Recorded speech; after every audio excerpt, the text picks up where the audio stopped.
Hello friend, welcome to my YouTube channel exclusive notes. आज का ये वीडियो ये है भारतीय संविधान की विशेषताएं। फर्स्ट विशेषता है भारतीय संविधान की लोकप्रिय प्रभुसत्ता पर आधारित। भारतीय संविधान लोकप्रिय प्रभुसत्ता पर आधारित संविधान है, अर्थात इस संविधान द्वारा अंतिम शक्ति भारतीय जनता को प्रदान की गई है।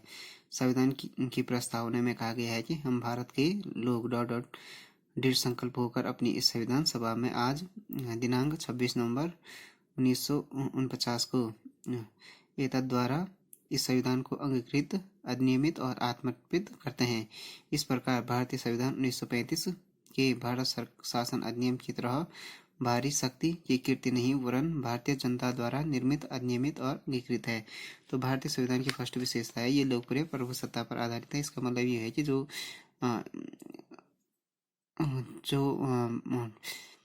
इस संविधान द्वारा अंतिम शक्ति किसके भारतीय जनता को प्रदान की गई है। दूसरा हो गया निर्मित, लिखित और सर्वाधिक व्यापक संविधान।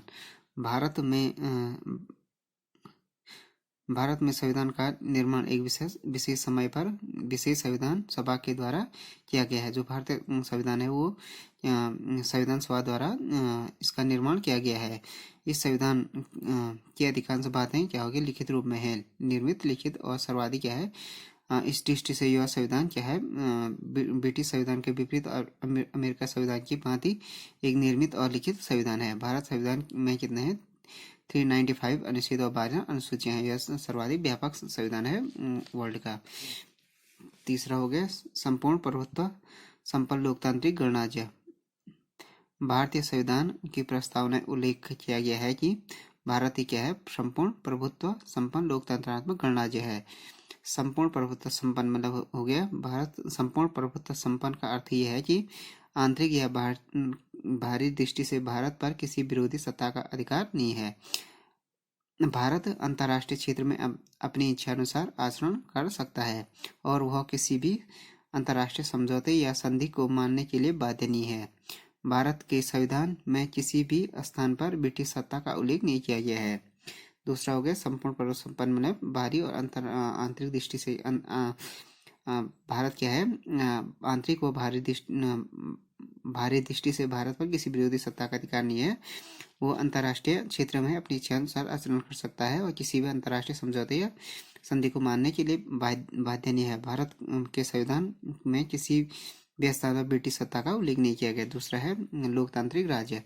भारत क्या है, एक लोकतंत्रात्मक राज्य है। जनता को अपने प्रतिनिधि निर्वाचित करने का अधिकार होगा। जनता का स्वामी न होकर सेवक होंगे। गणराज्य, भारत एक गणराज्य है।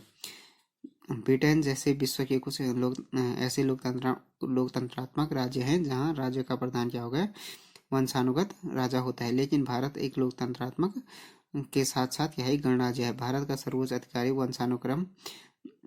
वंशानुक्रमगत राजा न होकर भारतीय जनता द्वारा अप्रत्यक्ष रूप से निर्वाचित राष्ट्रपति है। तो भारत क्या है, एक संपूर्ण प्रभुत्व संपन्न लोकतंत्रात्मक और गणराज्य है। तीसरा हो गया चौथा हो गया विशेषता है समाजवादी राज्य। मूल संविधान में स्पष्ट और समाजवादी राज्य के लक्ष्य का उल्लेख नहीं था, परंतु 42वें जो संविधान संशोधन के द्वारा क्या हुआ, संविधान की प्रस्तावना में भारत को समाजवादी राज्य घोषित किया गया। देन हो गया धर्मनिरपेक्ष राज्य। यद्यपि संविधान में धर्मनिरपेक्ष शब्द 1976 में 42वें संशोधन के द्वारा जोड़ा गया, परंतु इससे पहले भी भारत धर्मनिरपेक्ष ही राज्य था। भारत राज्य का कोई अपना विशिष्ट धर्म नहीं है। प्रत्येक व्यक्ति को किसी भी धर्म को ग्रहण करने, उपासना करने और अपने धर्म के प्रचार करने की स्वतंत्रता है। धर्मनिरपेक्ष राज्य का मतलब हो गया जो स्टेट होगा उसका अपना कोई धर्म नहीं है होता है। तो भारत का अपना कोई विशिष्ट धर्म नहीं है।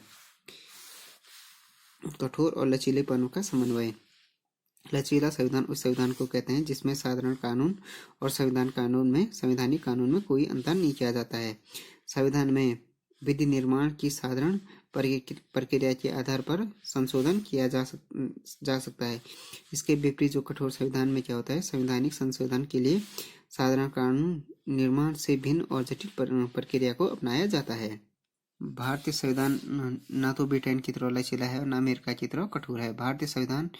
भारत को संविधान की दृष्टि से 3 भागों में बांटा जा सकता है।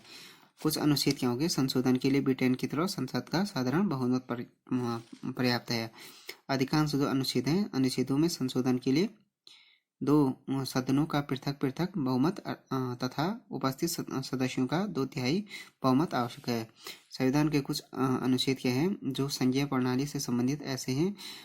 कुछ अनुच्छेद ऐसे हैं जिनमें क्या हो गया उपयुक्त दूसरे ढंग के अलावा कम से कम आधे राज्यों के विधानमंडलों की स्वीकृति लेना आवश्यक है। मतलब ये इसका मतलब हो गया कुछ अनुच्छेद ऐसे हैं कि जिसमें जो संसद है उसका 2 उपस्थित या पृथक पृथक संसद के जैसे राज्यसभा और लोकसभा हो गया उसके मतलब जो सदस्य हैं उसके 2/3 बहुमत प्लस जो आधे से अधिक राज्य है उनके विधानमंडलों की स्वीकृति लेना आवश्यक है। इसमें तीसरे प्रकार के जो संशोधन है, एक तो साधारण बहुमत हो गया, दूसरा हो गया ये पृथक पृथक मतलब जो राज्यसभा और लोकसभा है उसमें उसके 2 उपस्थित 2/3 सदस्य का बहुमत। तीसरा जो प्रकार का जो संशोधन होगा वो तो 2/3 तो होना चाहिए अलग अलग लोकसभा और राज्यसभा के सदस्यों के प्लस जो आधे से राज्य कम से कम आधे राज्यों के विधानमंडलों की स्वीकृति लेना भी आवश्यक है। एकात्मक लक्षणों सहित संघात्मक राज्य। अनुच्छेद 1 के अनुसार क्या होगा इंडिया अर्थात भारत राज्यों का संघ होगा। संविधान ने राज्य शक्ति एक स्थान पर केंद्रित न रहकर केंद्र और राज्य सरकारों में विभाजित कर दी है, जो दोनों ही क्या है अपने अपने क्षेत्रों में स्वतंत्र है। संविधान की स्थिति क्या है सर्वोच्च है, तो जो संविधान की स्थिति सर्वोच्च है इसमें क्या हो गया राज्यों और केंद्र के बीच क्या हो गया शक्ति का विभाजन है। उच्चतम न्यायालय को संविधान का रक्षक बनाया गया है जिसमें संविधान की व्याख्या करने और केंद्र और राज्यों के बीच जो संवैधानिक विवादों का के निर्णय का अधिकार दिया गया है। भारत में क्या है संघात्मक शासन व्यवस्था स्थापित की गई है, किंतु इसमें कुछ ऐसे तत्व भी है जिसमें इसका झुकाव क्या है एकात्मक शासन की ओर स्पष्ट है। जैसे हो गए एकहरी नागरिकता, एकहरी न्यायपालिका, अखिल भारतीय सेवाएं, राष्ट्रपति द्वारा राज्यों के राज्यपालों की नियुक्ति, संसद द्वारा राज्यों के नाम क्षेत्र और सीमाओं में परिवर्तन आदि। तो ये हो गए संघात्मक राज्य के साथ के सहित क्या हो गया एकात्मक लक्षणों सहित संघात्मक राज्य है शासन। ये भारतीय संविधान की विशेष 7वीं विशेषता होगी। उसके बाद हो गया संसदात्मक शासन व्यवस्था। भारतीय संविधान ने ब्रिटेन की संसदीय प्रणाली को ग्रहण किया है। न केवल केंद्र में वरन राज्य प्रशासन में भी संसदीय प्रणाली को अपनाया गया है। लोक प्रभुता की दृष्टि से भी संसदात्मक शासन प्रणाली उपयुक्त होती है क्योंकि इसके अंतर्गत क्या हो गया शासन जनता के प्रति क्या होता है उत्तरदायी होता है। उसके बाद हो गया मौलिक अधिकार और मूल कर्तव्य।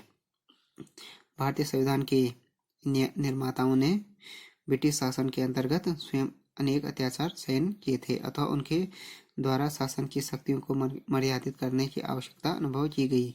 अतः अमेरिका और आयरलैंड आदि देशों के संविधानों की तरह हमारे संविधान द्वारा भी नागरिकों को अधिकार प्रदान किए गए हैं। मौलिक अधिकार का आशय नागरिकों को प्रदत्त ऐसा अधिकार और स्वतंत्रताओं से है जिसे राज्य तथा सरकार के विरुद्ध भी लागू किया जा सकता है। मूल संविधान में तो केवल मौलिक अधिकारों की व्यवस्था की गई थी, लेकिन 42वें जो संविधान संशोधन हुआ था 1976 में के द्वारा क्या हो गया संविधान में एक नया चौथा भाग और जोड़ा गया। इसमें नागरिकों के मूल कर्तव्यों का भी उल्लेख है। देन हो गया स्वतंत्र न्यायपालिका। भारतीय संविधान के द्वारा स्वतंत्र न्यायपालिका की व्यवस्था की गई है और सर्वोच्च न्यायालय को न्यायिक पुनरावलोकन का अधिकार दिया गया है। संसद या विधानमंडलों द्वारा बनाए गए कानूनों की कानून की संवैधानिकता की जांच करने के अधिकार को न्यायिक पुनरावलोकन कहते हैं। न्यायालय को स्वतंत्र बनाने के लिए संविधान में अनेक उपबंध किए गए हैं। सर्वोच्च न्यायालय और उच्च न्यायालयों के न्यायाधीशों की नियुक्ति राष्ट्रपति द्वारा होना, न्यायाधीशों को पद की सुरक्षा प्राप्त होना, न्यायाधीशों के कार्यकाल में उनके वेतन में कमी न हो सकना और न्यायालयों के आचरण पर व्यवस्थापिका द्वारा विचार न कर सकना आदि होगी आदि। देन हो गया एकल नागरिकता। तो भारतीय संविधान की जो एक विशेषता और है ये है एकल नागरिकता। भारतीय संविधान के द्वारा संघात्मक शासन व्यवस्था की शासन की स्थापना की गई है। संघ राज्यों के नागरिकों को दोहरी नागरिकता प्राप्त होनी चाहिए।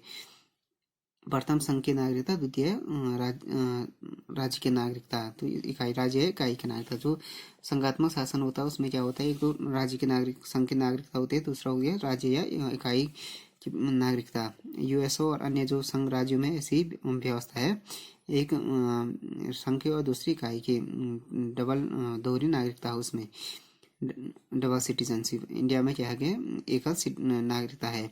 लेकिन भारतीय संविधान के निर्माताओं का विचार था कि दोहरी नागरिकता भारतीय एकता को बनाए रखने में बाधक सिद्ध हो सकती है, अथवा संविधान निर्माताओं द्वारा संघ राज्य की स्थापना करते हुए भी दोहरी नागरिकता को नहीं, वरन एकल नागरिकता के आदर्श को ही अपनाया गया है।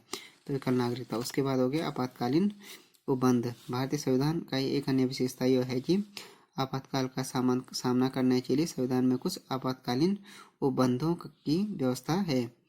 आपातकाल में संघात्मक व्यवस्था को एकात्मक व्यवस्था में बदला जा सकता है। राज्यों में संवैधानिक संकट की स्थिति में राष्ट्रपति शासन की भी व्यवस्था है। अब हो गया लास्ट जो विशेषता है, हो गया विश्व शांति का समर्थक। और विशेषताएं भी है, मगर इसमें ये अन्य विशेषताएं भी है, मगर इसमें इतनी है। विश्व शांति का समर्थक वसुधैव कुटुंबकम भारतीय जीवन और संस्कृति का आदर्श रहा है। वसुधैव कुटुंबकम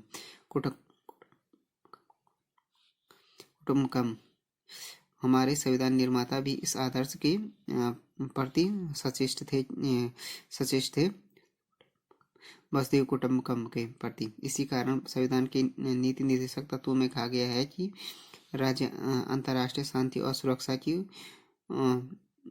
उन्नति का और राष्ट्रों के बीच न्याय तथा सम्मानपूर्ण संबंधों को बनाए रखने का प्रबंध करेगा। व्यवहार के अंतर्गत भी भारत राज्य द्वारा विश्व शांति बनाए रखने की प्रत्येक संभव चेष्टा की गई है, और युद्ध केवल उसी समय किए गए हैं जब कि आत्मरक्षा में ऐसा करना आवश्यक हो गया हो। तो फ्रेंड्स, ये हो गया भारतीय संविधान की विशेषताएं। कौन कौन सी विशेषताएं उसके बारे में हो गया video. Thanks for watching this video. If you like this video, please subscribe my channel and like, share and comment on this video.